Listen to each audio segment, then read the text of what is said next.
بوڑھے ہیں اور اس سے بہت محبت رکھتے ہیں، تو اس کو چھوڑ دیجئے اور اس کی جگہ ہم میں سے کسی کو رکھ لیجئے، ہم دیکھتے ہیں کہ آپ احسان کرنے والے ہیں۔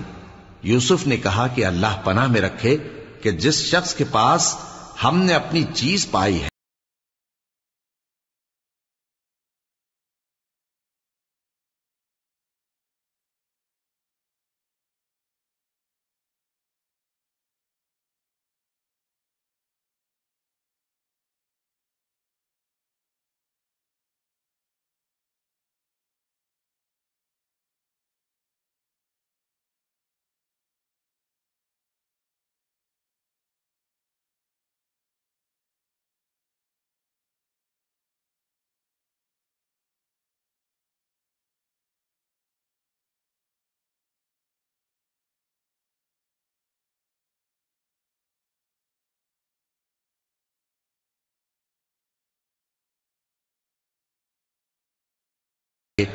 سب سے بڑے نے کہا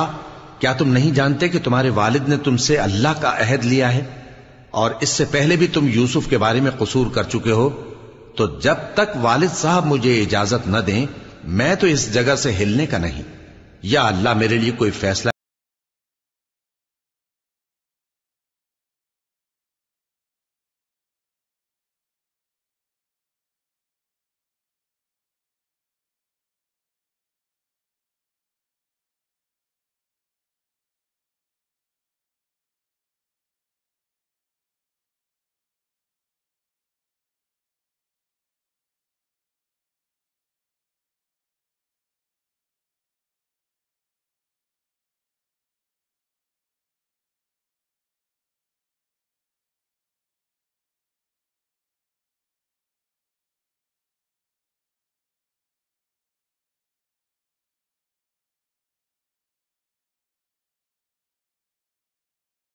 جاؤ اور کہو کہ ابا آپ کے صاحبزادے نے وہاں جا کر چوری کی، اور ہم نے تو اپنی دانست کے مطابق آپ سے اس کے لے آنے کا عہد کیا تھا، مگر ہم غیب کی باتوں کے جاننے اور یاد رکھنے والے تو نہیں تھے، اور جس بستی میں ہم ٹھہرے تھے وہاں سے یعنی اہل مصر سے اور جس قافلے میں آئے ہیں اس سے دریافت کر لیجئے، اور ہم اس بیان میں بالکل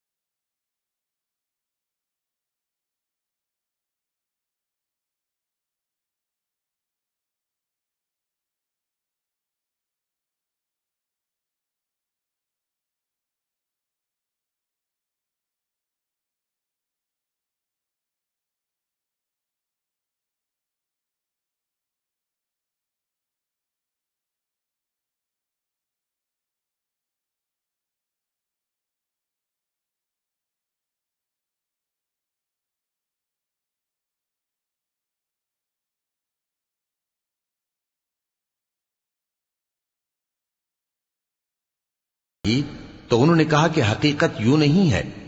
بلکہ یہ بات تم نے اپنے دل سے بنا لی ہے، تو صبر ہی بہتر ہے، عجب نہیں کہ اللہ ان سب کو میرے پاس لے آئے، بے شک وہ علم والا ہے، حکمت والا ہے۔ اور ان کے پاس سے چلے گئے اور کہنے لگے کہ ہائے افسوس یوسف پر، ہائے افسوس، اور رنج و الم میں ان کی آنکھیں سفید ہو گئیں اور ان کا دل غم سے بھر رہا تھا۔